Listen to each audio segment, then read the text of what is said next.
Alright, what's up? It's Thrax. We are back for another weekly recap. Unfortunately, you guys probably saw in the video before, this week I got absolutely cooked. Just straight up dusted. So we're starting fresh. We gotta reset everything, starting from square one. But you know what? It's alright. It's alright. We're gonna make a comeback. So just to get the numbers out the way, started this week with like 5 funded accounts. They all had a balance on them. One of them actually had like 7 grand on it. The others had like a couple thousand. Then I had 3 evals that were halfway done. I was copy trading them. And then this is the beginning of the week.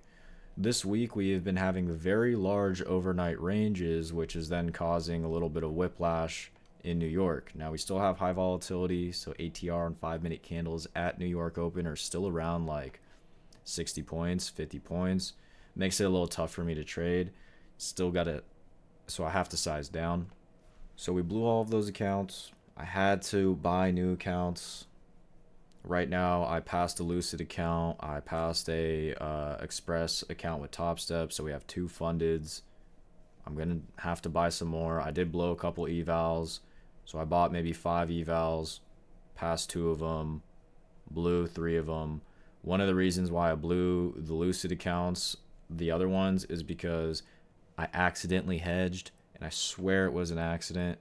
I tried to essentially get into a trade. Let's just say you were trying to go long. I go long on one account, and I thought I set a stop order to tag me in on a continuation.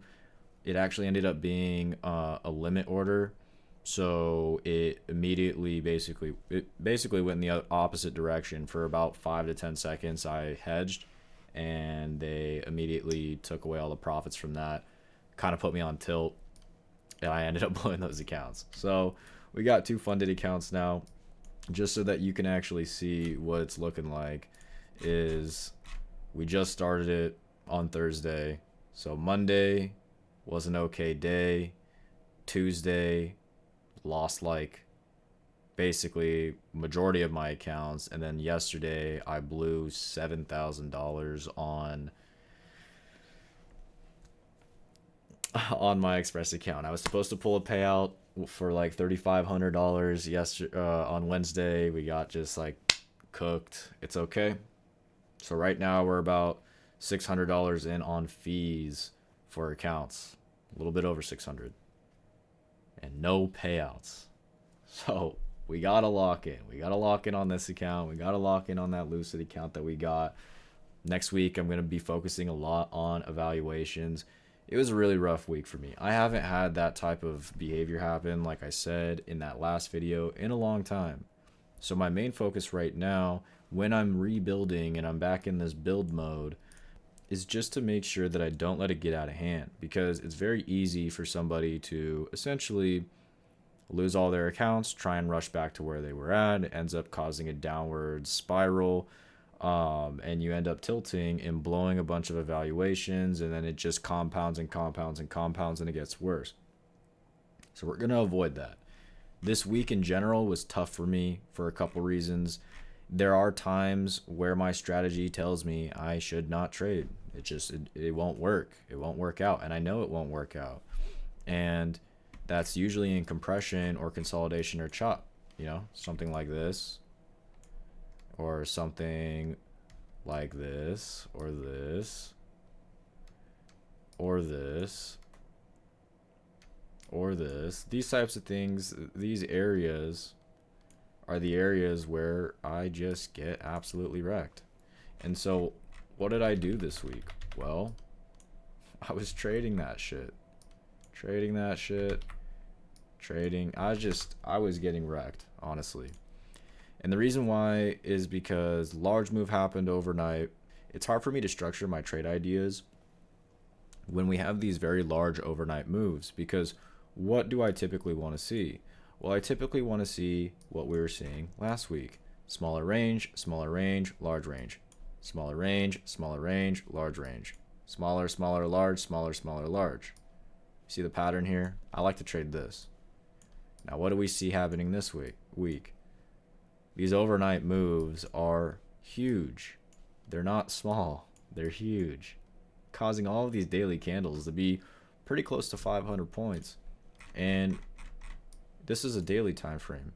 We're just snapping back and forth. So overall, the analysis though for this week was decent.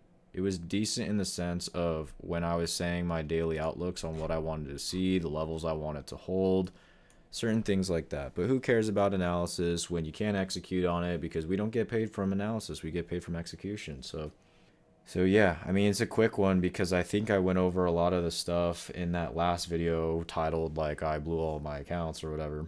But heading into next week, I'm really going to be focused on trying to build up my funded army again, trying to not let myself slip into bad behaviors.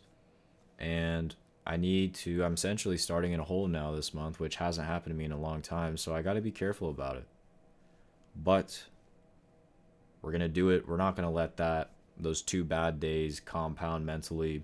We're going to get over it. It is what it is. We move forward, we progress, we improve, and we fix the issues that we have. Right now, the balance on this Express account is $938. We're 2 days in. I think I could probably get it up to maybe 2 to 3 grand 5 days in, and then I can pull a payout that'll put us back at break even or in the green for the month. So that is the goal. I also have that Lucid account. It hasn't been activated yet. I got to activate it later. We're going to buy more evals. We're going to full port them. Probably calculated full porting, if that's a thing. And we're going to try and get more fundeds. I need to get back to like 3, 4, 5 fundeds at first. Stop buying evals. Focus on the funded accounts. Pull some payouts. Get back in profit. Take the profits. Buy more evals. And then hopefully if we do everything right, it's still pretty early in the month. If we do everything right, we don't even have to think about what happened this week. We will be back in a situation where we set ourselves up for a good April. Hopefully. So we'll see how it goes. If you are wondering about how I blew my accounts or whatever, I go into more detail in the previous video. And then I will be live streaming every day next week. So if you want to watch me trade, please understand it's not financial advice. Don't copy my trades. If you do copy my trades and you lose, that's your fault, not mine. And I'll catch you guys next time. Peace.